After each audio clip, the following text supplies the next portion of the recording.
Welcome, Sens Talk. Is going to put the finishing touches on an Ottawa win. Passes, score! Wow!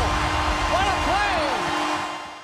Welcome to Sens Talk. My name is Brandon Plant, and I am your host. After a few days to take some deep breaths, decompress, and frankly just reflect on what was ultimately a fantastic year for your Ottawa Senators, I want to casually talk with all of you about my thoughts on the Ottawa Senators season as a whole, with a specific spotlight on the playoffs, and kind of go through the good and the bad, the lessons we learned, and more so from those lessons that we've learned and the experience and whatnot, how we can build from that and move forward even better. So in this video, it's not really a season recap, it's more of a what did we learn this year? What are we going to have to do even better next year kind of video? It's more of a casual kind of thing. I have a very, very fun interview coming up in the next couple days with friend of the show and legendary voice of the Ottawa Senators, Dean Brown of TSN 1200, to join to talk about the regular season, the playoffs, everything in between, of course, including a free agency and summer kind of preview as well. So we're going to do a deeper analysis into that video.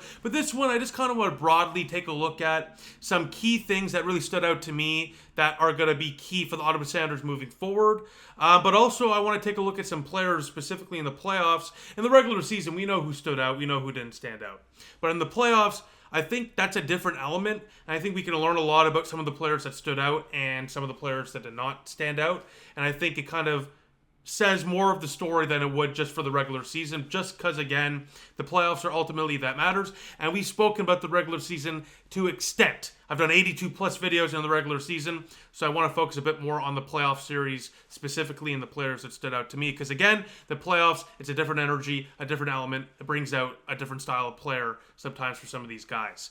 But before we get into all of that, I want to quickly just take a look at the Senators stats this playoff, and kind of compare it to the rest of the league, because if you look at the broad, overall stats for the most part, yes, in the special teams, obviously the Ottawa Senators struggled. If you look at, the penalty kill, 14th in the league. There's 16 teams that make the playoffs, so not great.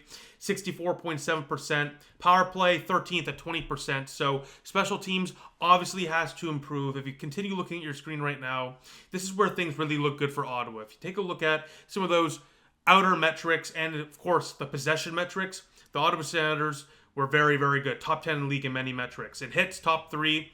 In blocks, not the greatest. The Toronto Maple Leafs, big reason they won this series, in fact, was because they were able to block so many chances the Ottawa Senators shot towards the net. The takeaways for Ottawa, middle of the pack, basically. Giveaways, they were one of the better teams with the puck this year. So after a bad game one for Ottawa where they got pumped, they really were better with the puck, possession.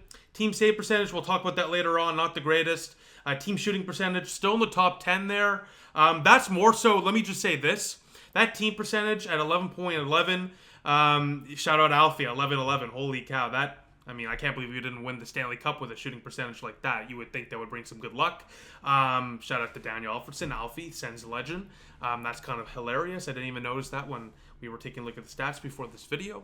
But what I will say with that, again, that's more so because they were able to score and capitalize on chances without generating a lot of shots. It's not because they were lighting up offensively, okay? And we'll talk about that in this video. That was a big problem all year, but especially in the playoffs. But the Senators, they showed this playoffs and all year, the Cardiac Sens, that they were clutch, that they were able to score in the big moments, even when their backs were against the wall. We'll talk about that later in the video. Some other stats that are notable. Again, just to kind of give you an idea of how Ottawa lost this series, it really comes down again to that special teams and the faceoff. We'll talk about that later in the video as well. At 43.4%, that was last in the playoffs. You lost nearly 6 out of 10 faceoffs you took. How are you going to, win games like that? How are you going to keep possession like that? How are you going to be able to score like that? It's so hard to win games when you're not winning faceoffs, because then you're battling for possession. And on top of that, this year in the playoffs, Ottawa Senators a lot of the time started off very poorly, especially in the first 2-3 games where they would allow the first goal. So that certainly did not help. But then if you look at the other metrics here, goals for a game, 2.67, that tells you all you need to know there. You're not scoring 3 goals a game, you're not likely going to win the game. Your goaltender has to allow 1 goal per game, basically, on average. And more often than not, as we'll talk about later as well, that's not going to happen no matter who's in net. Goals against per game, that's not great, 3.17. And then again, generating just 24 shots per game. I mean, if you're not generating at least 30 shots a game, you're in some trouble. So the Ottawa Senators, and again, last thing here, I don't want to jump the gun. Shot attempts per game, 6th in the league, 53.8 shots against per game, 4th best, 25.2. So the defense held up for the most part after game 1 this year for Ottawa in the playoffs. But shots for game really shows that 2 things. 1, the Maple Leafs did a hell of a job at blocking the shots. Again, one of the best teams in the playoffs so far in block shots. 2, it also shows that the Ottawa Senators just were not generating enough to begin with. So with that, let me know what you think in the comment section down below. I know I just threw a bunch of stats at you. I just wanted to do that kind of to give you a broad idea of how this series went, where we succeeded, and where we faltered before I give you my opinion and how I view things. Just so you can kind of get the raw data so you can make your own decision. Again, I'm going to get into the raw data and whatnot more so with Dean Brown in the next couple days on our interview. Take a look at some specific players and their stats and their seasons and whatnot.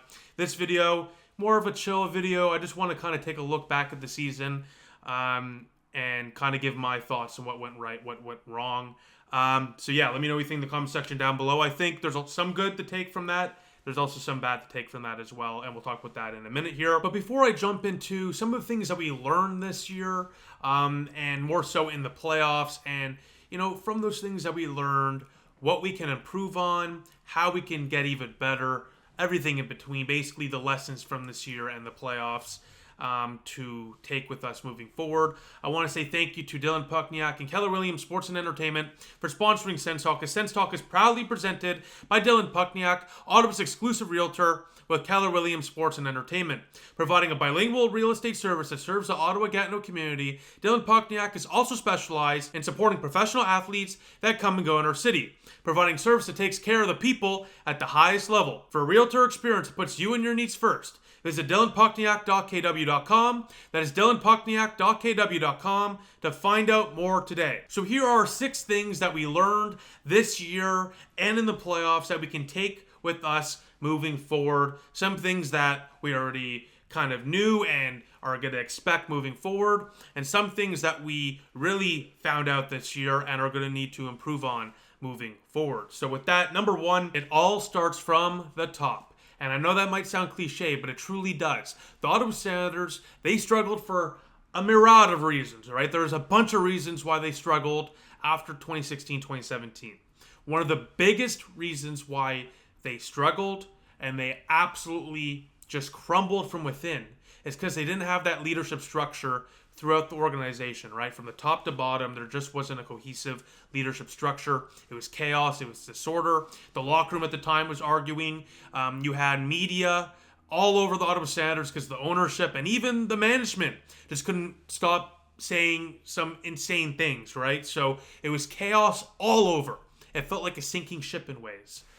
Not the case anymore. When this organization says best in class, it's not just a slogan, it's a way of life. And you can feel it the moment that Michael Andlauer was brought in as the new owner when he bought this franchise from the Melnick estate. So, again, this might sound cliche. Oh, of course, Brandon, Sens Talk. Oh, of course he's going to pump the tires of the Sens organization. You're telling me you don't feel a difference this year compared to 2 years ago? Just in the game day experience, just in the atmosphere with the organization as a whole, just the vibes in that locker room, of course, the stability and, of course, professionalism from that management group. I mean, again, Andlauer has assembled a competent, stable, strong leadership group in that locker room and throughout the organization that has allowed this organization to thrive on and off the ice. It's not a shock. It is not a shock that when the organization, whether it's with the Community Foundation or with the comp side of things or the hockey management side of things or the player management side of things or, of course, the medical side of things or player equipment side of things, or the list goes on, when all that improved and that was taken care of and properly given the proper resources to let those departments and those parts of the organization flourish as well, it is not a shock that the on-ice product improved in every aspect as well. Maybe scoring, we'll talk about that. Maybe scoring not so much, to be fair. But I think you get what I'm saying, right? So it all starts from the top. Andlauer has set that, that level of accountability, that level of we expect more and more and more every single year. We heard that today from Travis Green and Steve Stais in their end-of-season press conference. We heard it from the players on Saturday in their end-of-season availabilities. So clearly this organization has an ability to hold themselves accountable, be honest with themselves, and that's so refreshing. And that is, of course, more so healthy. There's a healthy atmosphere, and that helps this team for now, of course, but for the long term. If you have strong leaders like we do right now in all aspects of the organization, you're going to have success in all aspects. So kudos to the Sens organization.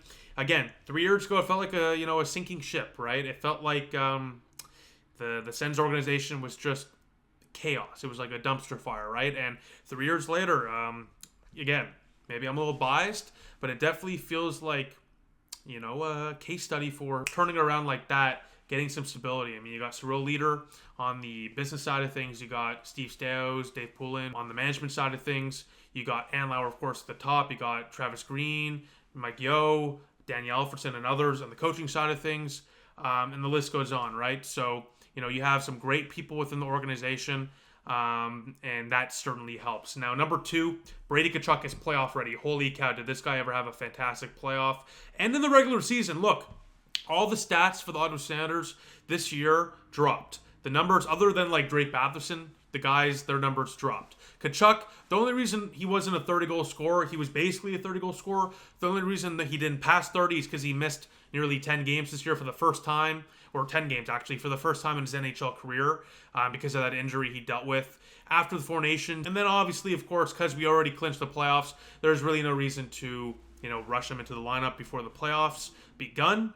But Brady Tkachuk was such a treat to watch in the playoffs. I mean, my goodness, averaging just over 18 minutes of ice time, 4 goals, 7 points, 30 hits. Second on the team in that department, 30 hits. Unbelievable. 5-on-5 Corsi percentage at 64.67. 5-on-5 expected goals at 57.22. He had a fantastic series. And again, he came as advertised. And just keep in mind that he did all of that not even at 100%. He's still dealing with a couple injuries, upper body and a hip injury. He wouldn't disclose it in his end-of-season availability. But, again, holy cow, Brady Tkachuk, he is going to come with a vengeance next year. I mean, he loved. And I guess this is another side note that I should have mentioned in the first part, just with the game day experience and everything as well. The Sens really improved on that. And you saw it with the crowd in the playoffs. Holy cow, the CTC truly brought it. Ottawa's a hockey city. If you're watching this, you probably already knew that as well. The players, organization, they knew it as well. But the playoffs showed it for the rest of the National Hockey League. And Brady Tkachuk really, in the post-game interview, in games after Game 6, he was emotional, understandably so. And he really appreciated the crowd and how they willed this team back into it. They stuck with this team through thick and thin. And many other guys said similar things like that. So that's a bit of a side note. But again, he's going to come back with a vengeance, back to the main point. And he was everything that you could have ever expected from Brady Tkachuk in the playoffs. He was such a beast to watch, and by far, in my opinion, the most fun player to watch. Because even when he wasn't producing offense, he was producing offensive chances just by the board work alone. He was so... It's unbelievable how strong this guy is, even with multiple injuries, basically, where he can hold that puck, protect that puck, and pivot around guys by using his sheer force and frame. It's unbelievable. He's such a talented player in that aspect, and many, many other aspects, of course. But again, Tkachuk is such a fun player to watch. Number 3, faceoffs. This year wasn't exactly terrible for Ottawa. Ottawa in the faceoff circle wasn't bad, but in the playoffs, they were terrible. They dropped by nearly 10 points in the playoffs. No one on the Ottawa Senators, other than Tim Stützle, had above 50% in the faceoff circle. Shane Pinto, under 45%. Ridley Gregg, under 45%. Claude Giroux, under 50%. They have to do better. Tim Stützle, this is a guy that's been ridiculed a lot for his faceoff abilities. He came clutch in the Stanley Cup playoffs, and he mentioned in his season, on Saturday, in his end of the season availability, he specifically mentioned how he wants to gain the trust by the Sens coaching staff to take those faceoffs in those key moments in the final minutes of play. So that's a positive sign there to build off of moving forward for Tim Stützle. But overall, again, you're not going to win games if you're chasing the puck and, battling for possession 24/7. Again, the Ottawa Senators nearly were losing 6 out of 10 faceoffs. On some nights, it was like 7 out of 10. How are you going to win like that? How are you going to win like that? Speaking of how are you going to win like that, the Senators' penalty kill in the playoffs, yikes. And Travis Green spoke about it today. In the National Hockey League, in the regular season, 19th. But as you already heard before, in the playoffs this year, around the National Hockey League, one of the worst, 14th at 64.7%. So just not good enough, obviously. I will give the Senators credit for two things, though. One, the Sens penalty kill down the stretch really, tightened up, and they were finding ways to kill off penalties, even if that diamond formation was not inspiring by any means and gave players way too much space. And then two, I have to say, especially in the playoffs, they found a way to be much more disciplined down the stretch. In the final game, Game 6, in that loss to Toronto, Ottawa only had one penalty. So they really found a way to, be much more disciplined. And that showed, especially for a young team, some great maturity that was developed in this season. And that's something you can build off moving forward to next year for sure. The penalty kill for a lot of people is no doubt a negative. For me, it's something that brings some optimism. If you can have a guy like Tim Stützle step into a penalty kill role more often, for example, you see top guys around the NHL do that, so why can't Tim Stützle? I think he can. That would be great.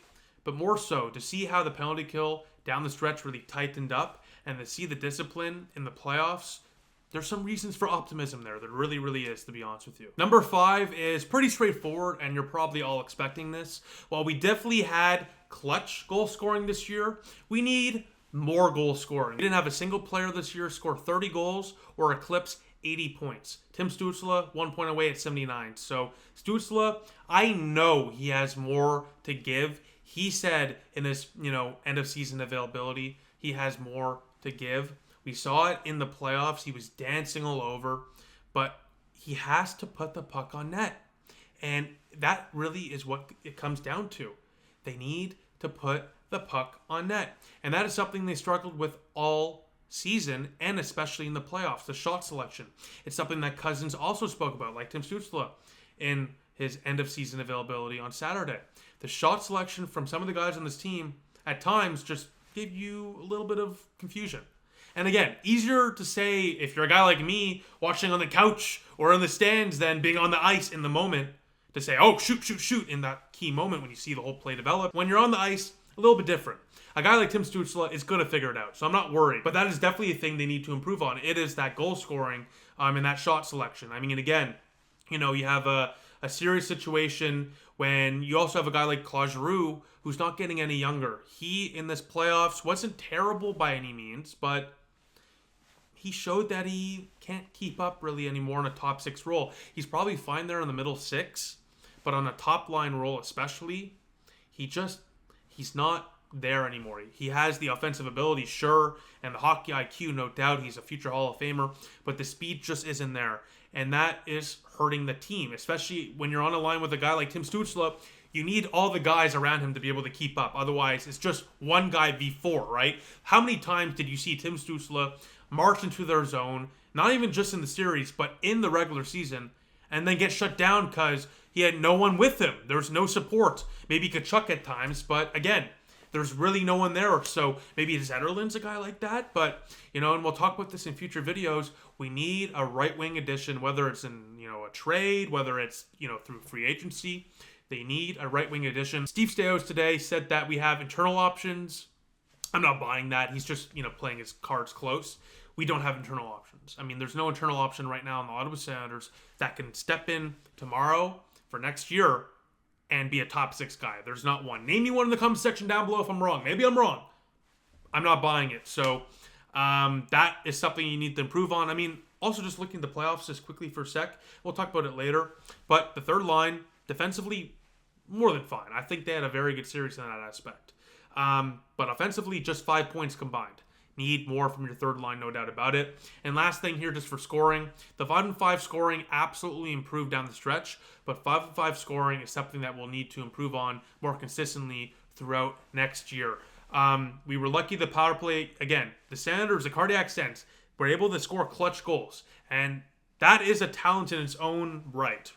But at the same time, you want to have more consistency there in your 5-on-5 game, just so you're not relying on the special teams. Because again, as we saw in the playoffs this year, if your special teams doesn't come through, you're going to struggle to score, and that's exactly what happened. Now, number 6, goaltending is key. We saw it in the regular season. Linus Ullmark saved our season after a brutal November. Him and Levi Merlion between December and February saved our season. Forsberg as well. He stepped up and made some big stops and got us some big wins, right? So the goaltending was key for us this year to keep us afloat, especially when we regressed, offensively. We had some stretches. We had like 7-8 games this year where we were shut out. I mean, it's insane when you think about it. So goaltending is key, and we saw it in this playoff where when Ullmark plays like Linus Ullmark can play, the Ottawa Senators, more often than not, are going to win that game. We saw it with a shutout win in Game 5. We saw it in Game 4 where he really stood tall. And we even, frankly, saw it in Game 6 where he was much better compared to the first couple games of the year. So, again, I do think overall, though, for Linus Ullmark, we'll talk about this later, he didn't have the greatest playoff, but, his .880 save percentage, it doesn't look great. But also, there was like 6 or 7 other goaltenders in that first round with save percentages around the similar mark. So, again, I don't know if that's a Linus Ullmark issue or teams just in general are getting more sloppy and goalies are not, stopping more shots. But that's something to take a look at. And definitely for the future, for hopefully anyways, future playoff series, you're going to need Linus Ullmark to be much more consistent every single game to give this team a chance to win. I think that's pretty cliche and pretty obvious, but especially in this series, that was really revealed and something to definitely keep in mind moving forward. Because again, the team save percentage was nearly 910 in the regular season. So going from like nearly 910, save percentage average to 880, a 30-point drop, that's tough for any team, no doubt about it. Now, before we continue and we talk about the players that impressed and did not impress in the playoffs, let's talk about the bunker. Now, the guys are going to be golfing. I'm going to be golfing. You're going to be golfing as the playoffs and the season as a whole for your Ottawa Senators is over. So what's better than practicing your swing at Ottawa's premier golf simulator bar, The Bunker? As Sens Talk is brought to you by The Bunker, Ottawa's premier golf simulator bar.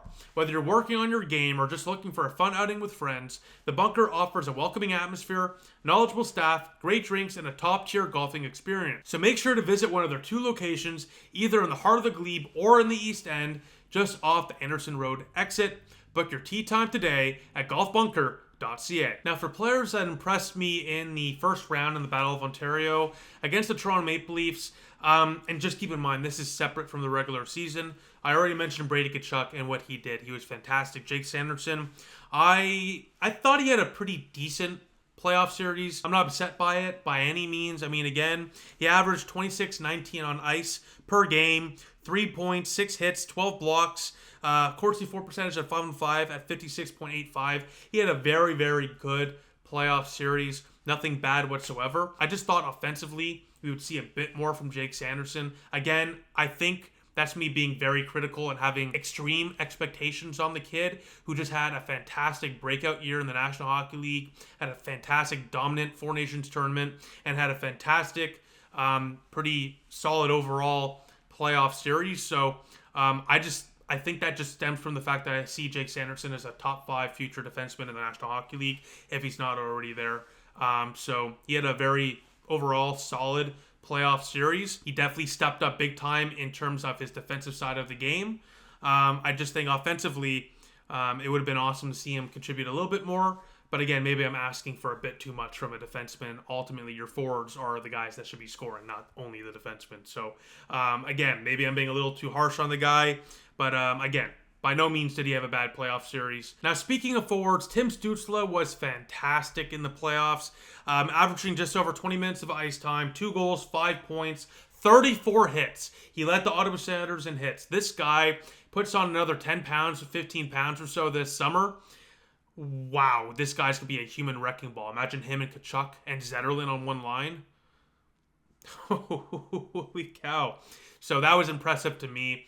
And again, he was the only Ottawa center to put up an above 50% face-off percentage at 53.1%. His Corsi for percentage at 5-5, 67.9. And his expected goals for percentage at 5-5 at 64.59. So Tim Stützle had a fantastic playoff series. And again, that's why I think this guy can get 80, 90 points next year, 40 goals. Why is that out of the question for a guy like Tim Stützle?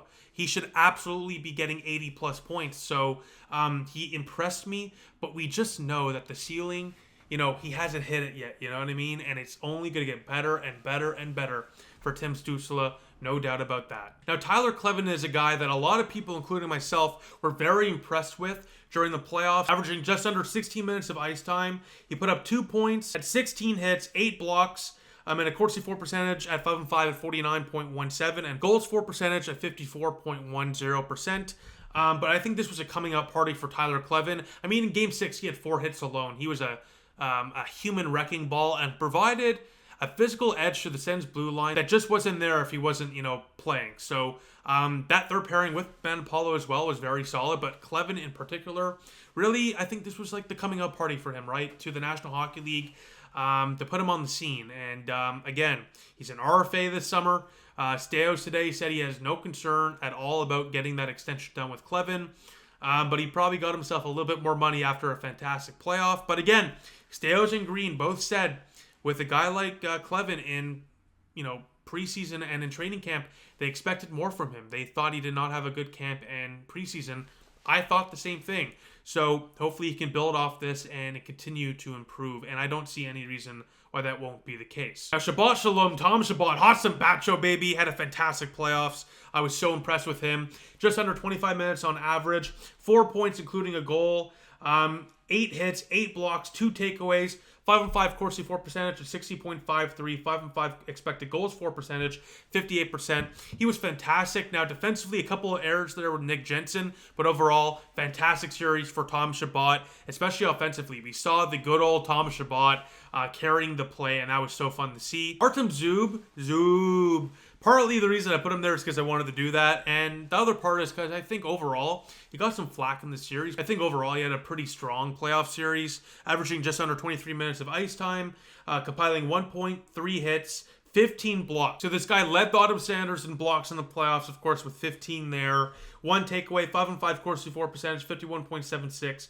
5-5 expected goals for percentage, 41.78. So offensively, yeah, he's not an offensive guy, so what do we expect? But defensively, especially 15 blocks, leading the Ottawa Sanders in that department. When you're playing a team like Toronto, which led the National Hockey League in the playoffs in block shots, Zub came very critical in those block shots, but more so, he was very good with the stick. I think he blocked and stopped a few passes that were likely going to go in. A couple drives to the net, he single-handedly stopped in key moments in the final minutes. Speaking of that, he was out there for the final minutes. So him and Sanderson, I think, had a very, very good playoff series. And frankly, little to no mistakes from that pairing throughout the entire series.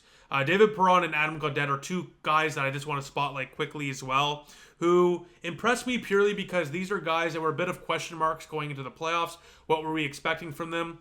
Gaudette had a hot start to the year, kind of trailed off, while Perron struggled at times for very good reasons, obviously off the ice stuff, and then down the stretch really picked it up. Gaudette, 3 points, including a goal, was very, very clutch, including, of course, a massive, massive play to feed Cousins for that shorthanded goal in game number 5. 5 blocks, 9 hits, Corsi for percentage at just under 50% as well. But the big thing for me, face-off percentage, 35%, has to be better. But I think he was one of those depth players that needed to come clutch, and he did. And same could go for David Perron, who had 2 goals, which both were insanely clutch, and both actually were late tying goals in game 4. And then in game 6, off the back of Stolarz with 6 minutes to go. So Perron had a very clutch playoff performance there.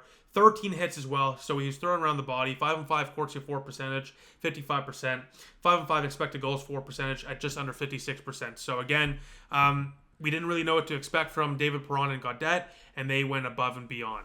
Now, before I talk about the players that, I was a bit disappointed with, I want to say shout out to Keep Smoke Meats for sponsoring Sens Talk. Sens Talk is brought to you by Keep Smoke Meats, the best smoked meat in the Ottawa area.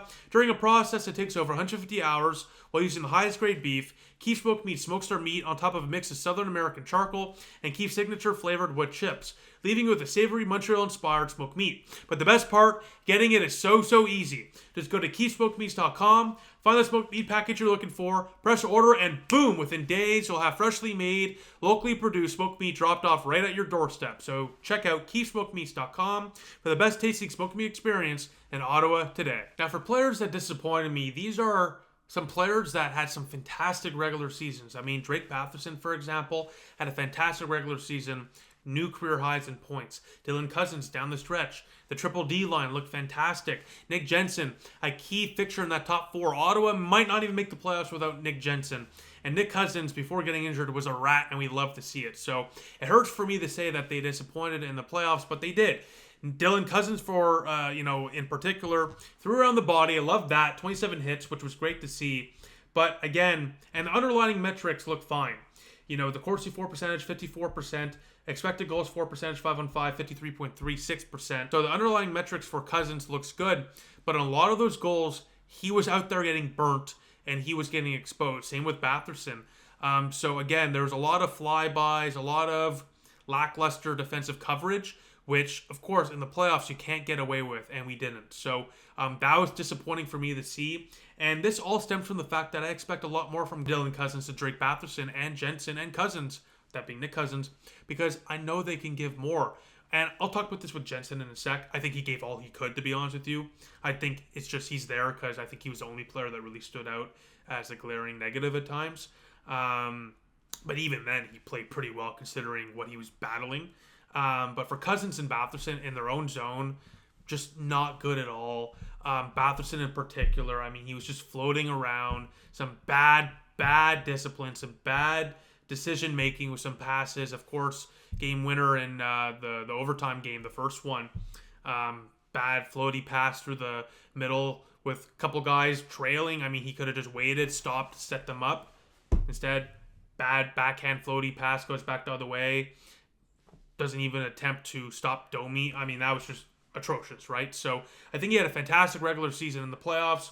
Different story. Also 27 hits, just like Dylan Cousins, which is pretty interesting. And the underlying metrics, as you look at your screen right now, I mean, they looked fine for Batherson, but offensively, I thought he drove the play and he looked fine, but defensively, he was a disaster. The same with Cousins. The two were a disaster in our zone, and they both can do absolutely better. Cousins, when he spoke to the media, said as much.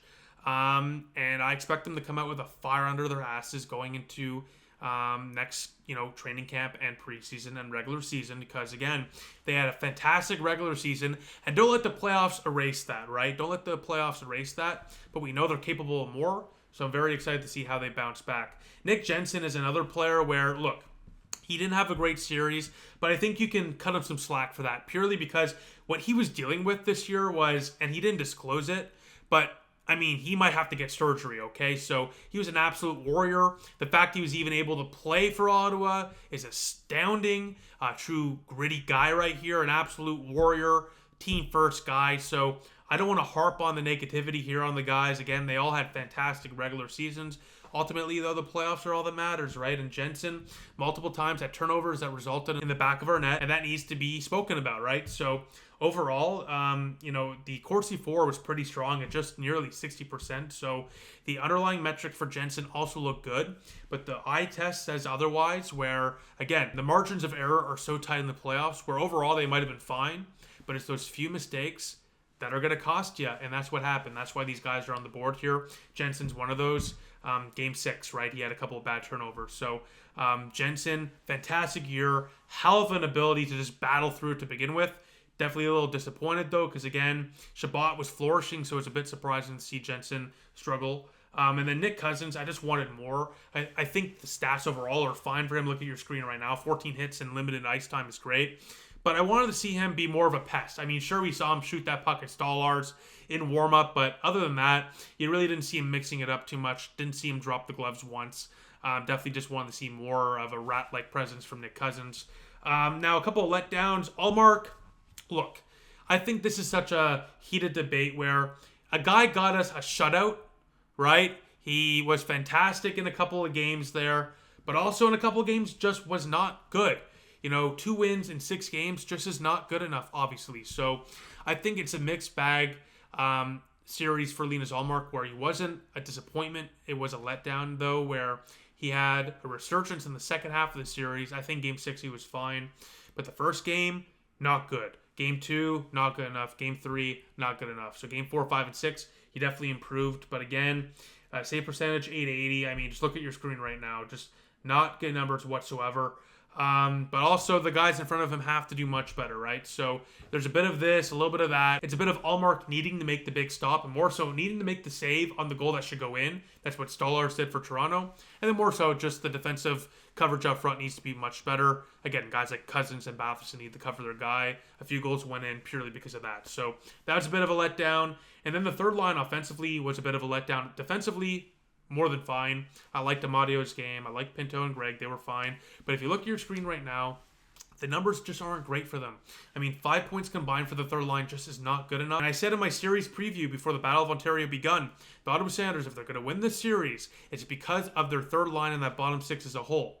Perron and Gaudette and whatnot came clutch. Cousins, not so much. That third line offensively wasn't there. Pinto had a big goal, of course, right, in that Game 4 win. But other than that, not much really going on. So definitely wanted to see more from that third line.